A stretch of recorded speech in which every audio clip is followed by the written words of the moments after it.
Pernah nggak sih, kamu ngerasa capek banget ngejelasin diri kamu ke orang lain?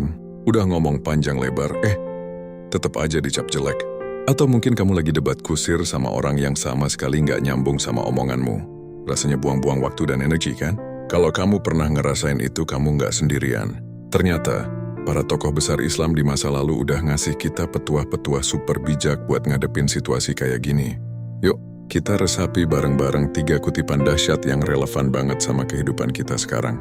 Pertama, dari Sayyidina Ali bin Abi Thalib. Beliau pernah bilang, "Janganlah engkau menjelaskan tentang dirimu kepada siapapun, karena yang menyukaimu tidak butuh itu, dan yang membencimu tidak percaya itu." Ini dalam banget loh, coba deh pikirin.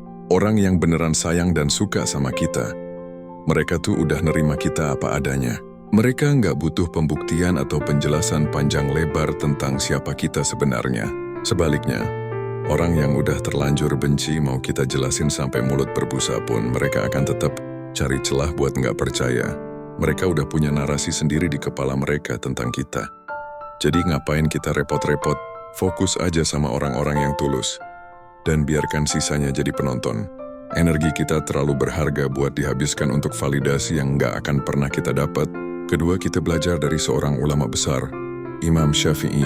Beliau berkata, "Aku mampu berhujjah dengan 10 orang yang berilmu, tetapi aku pasti kalah dengan 1 orang yang jahil, bodoh, karena ia tidak sesekalipun akan memahami landasan ilmu." Pernah kan debat di kolom komentar media sosial? Rasanya udah ngasih data, fakta, argumen logis, tapi lawan debat kita tetap aja ngeyel dengan argumen yang nggak masuk akal. Nah, Imam Syafi'i udah ngasih tahu kita, kodenya dari ribuan tahun lalu. Berdebat dengan orang yang nggak punya dasar ilmu atau nggak mau belajar itu ibarat main catur sama merpati.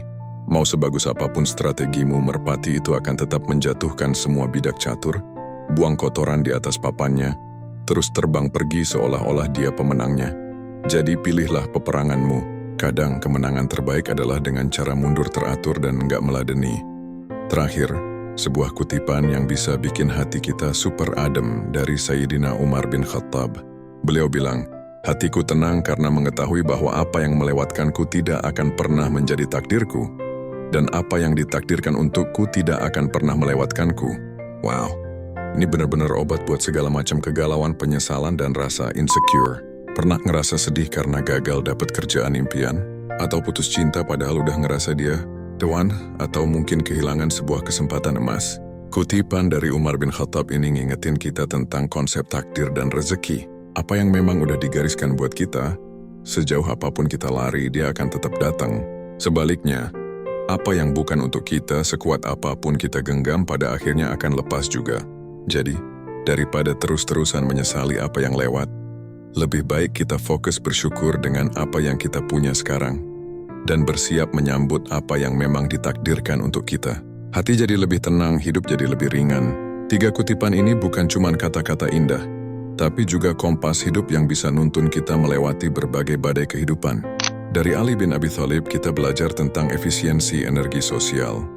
Dari Imam Syafi'i kita belajar bijak dalam berargumen. Dan dari Umar bin Khattab kita belajar tentang ketenangan batin dan keikhlasan.